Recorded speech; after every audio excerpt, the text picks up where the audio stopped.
Chapter 12, A New Day. Squeak! A little croak came from the cage on the floor. Teddy, cried Annie, we almost forgot you, said Jack. Squeak! Teddy croaked again. Let me change him back, Annie said to Jack. Okay, but let me get out of the way first, said Jack. He handed Annie the hazel twig. Then he quickly stepped over to the window. Annie moved closer to Teddy's cage.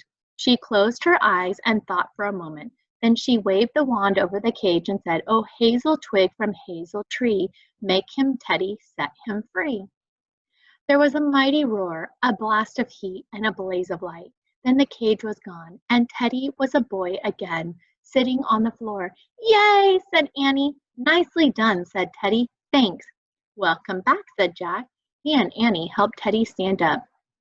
Teddy shook his arms and legs. Ah, 'tis good to be human again, he said.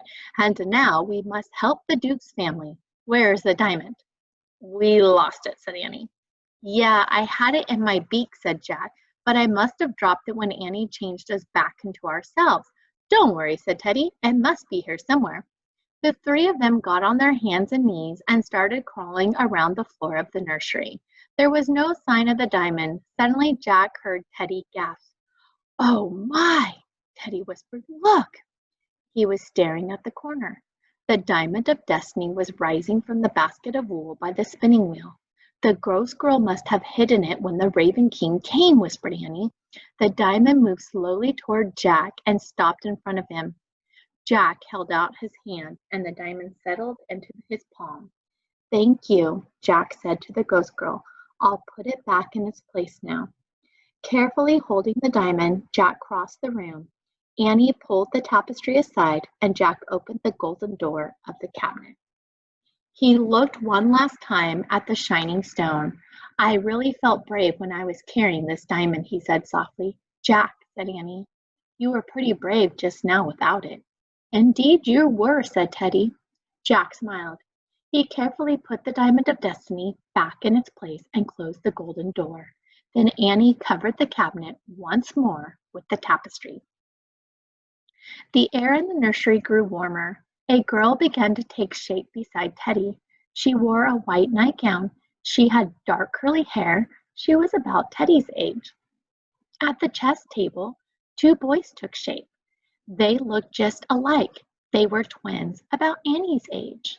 At first, the children were a bit pale and cloudy. Slowly, they grew more and more visible until they're solid and rosy-cheeked. At the same time, a large brown dog became visible by the door. He barked and ran to the girl. Oliver, she cried. She hugged him. Then she looked at Jack and Annie and Teddy. She gave them a big smile. Hello, she said. Hi, said Annie. Are the three of you the only people in this castle? Oh, no. Everyone else is here too, the girl said. But they were all asleep when the Raven King stole the diamond. We were supposed to be asleep too, but sometimes we like to sneak out of bed and play. We were playing hide and seek when I found the secret door behind the tapestry. I wanted to see the diamond better, so I put it on the window ledge to catch the moonlight. Then Tom and Henry started to play chess. She pointed to the boys. Gwendolyn started spinning, said Tom, and Oliver went down to the great hall to look for scraps. That's when the Raven King swooped down to the window and stole the diamond, said Gwendolyn. Before we could even go tell our mother and father, we began to fade away. Mother, father, said Tom, as if he'd just remembered their parents. We must wake them, Gwendolyn. I know, she said. We shall go upstairs and wake them at once. Since they were sleeping, I suspect they never even knew they were invisible. Gwendolyn took her brother's hands, and the three of them started out of the nursery. At the door, she looked back at Jack, Annie, and Teddy. Thank you for helping us, she said, whoever you are.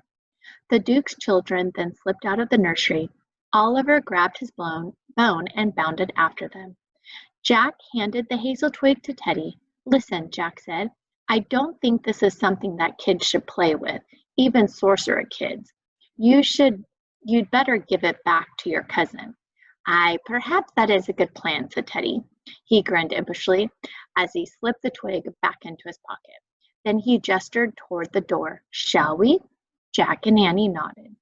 Teddy picked up his lantern and blew out the candle.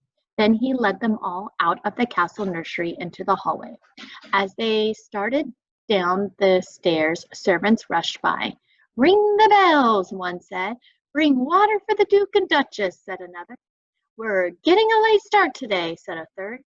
Jack and Annie and Teddy kept winding down the stairs, past the great hall, past the armor room, down to the entrance of the keep. As they stepped into the courtyard, bright sunlight shone on the castle towers. The bells began to ring, roosters crowed, horses neighed. Servants were making a big cooking fire. A blacksmith was pounding his anvil. A milkmaid was hauling her pails. In the bright daylight, Jack, Annie, and Teddy walked through the busy courtyard. They passed through the gatehouse and crossed the wooden bridge. When they got to the other side, they looked back. Archers now stood guard on top of the castle walls. Teddy waved to them. Then he looked at Jack and Annie. "Order has returned to the castle," he said. "Our mission is done." Laughing, they ran through the patch of trees toward the small village. As they hurried along the dirt path past the cottages, they saw villagers in their doorways. They were all staring in the direction of the ringing castle bells. Maggie, the old woman, grinned toothlessly at the three of them. "The bells are ringing again," she said in a creaky voice. "Yes," said Jack. "The boys and the girl and the hound are all back. There's nothing to be afraid of any more. The whole castle is alive and well."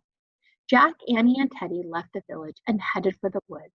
As they walked through the fallen leaves, sunlight filtered down through the tree branches. Merlin's words echoed in Jack's mind. "You are about to enter a tunnel of fear. Proceed onward with courage, and you will come out into the light." Jack looked around. The forest was bright with the most beautiful golden light he had ever seen.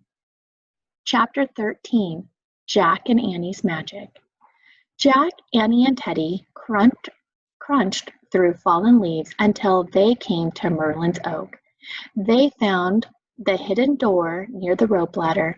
Teddy pushed on the bark. The door opened. One by one, they slipped into the candlelit hollow of the tree trunk. Merlin was sitting in his tall wooden chair. "So, you restored order to the castle," he said calmly. "Yes, sir," said Teddy. "Had to use a bit of magic, but now all is well." "Your rhyming must have improved," Merlin said to Teddy.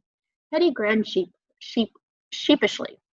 "Well, to be truthful, the real magic was not in my rhymes. 'Twas the magic of Jack and Annie's courage and kindness that saved the day, and saved me too." "Indeed," said Merlin. "Aye," said Teddy. "They have a magic as powerful as any sorcerer's rhymes or enchanted hazel twig." Merlin raised a bushy eyebrow. "Enchanted hazel twig?" he said. "'Tis only a figure of speech," Teddy said quickly. Merlin turned to Jack and Annie. "I thank you for your help," he said. "All the realm of Camelot thanks you." "You're welcome," they said.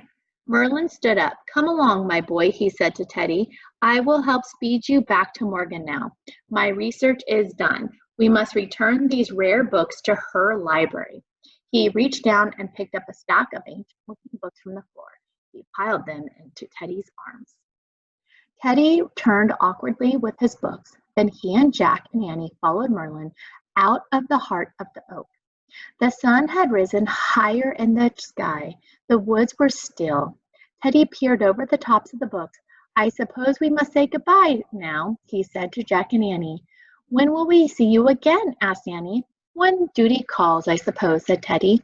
He looked at Merlin. The magician smiled. "Will you be able to find your way home all right?" Teddy asked him. "Oh, sure," said Jack. "The treehouse will take us back." He and Annie looked up at the magic treehouse at the top of the oak. A sudden gust of wind rustled the leaves. Jack and Annie turned back to Merlin and Teddy, but they were gone. Bright yellow leaves swirled and danced in the spot where they'd been standing. "Wow," said Annie. "Yeah," said Jack. "Well," said Annie, sighing. "Onward." "Homeward," said Jack. Annie started up the rope ladder. Jack followed. When they climbed inside the treehouse, Merlin's leaf invitation was fluttering on the floor. Before it could blow out the window, Annie grabbed it. She pointed to the words Frog Creek.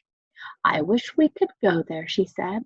The wind started to blow. The treehouse started to spin. It spun faster and faster. Then everything was still. Absolutely still. Jack opened his eyes. He and Annie sat quietly on the floor of the treehouse for a moment. Jack looked out the window. High overhead, a bird was soaring through the dusky sky. Jack could hardly believe that just a little while ago he had been a bird himself. Ready to go home, said Annie. Jack nodded. There was no way to explain what had just happened to them, he thought. There was no way to even talk about it. Annie carefully placed Merlin's autumn leaf in the corner of the treehouse next to their royal Christmas invitation. Then she and Jack climbed down the ladder and started through the woods. In the gathering dark of Halloween night, nothing seemed very spooky. Jack knew all the trees. He knew the familiar path out to their street. As he and Annie headed toward home, three creatures stepped onto the sidewalk in front of them: a hideous witch, a grinning skeleton, and a huge, hairy eyeball. The creatures cackled and rattled and hissed. Jack and Annie laughed. Oh, brother, said Jack. Good costume, said Annie. Jack and Annie crossed their yard and climbed their front steps. Are you ready for trick-or-treating, said Annie. Jack pushed his glasses into place. You know, I think maybe I'll stay home this year, he said, and help Mom and Dad give out the treats. Yeah, maybe I will too, said Annie, but I think I'll wear my vampire princess costume anyway. Jack smiled. Cool, he said. Then he and Annie slipped inside their warm, cozy house and closed the door against the dark of All Hallows Eve.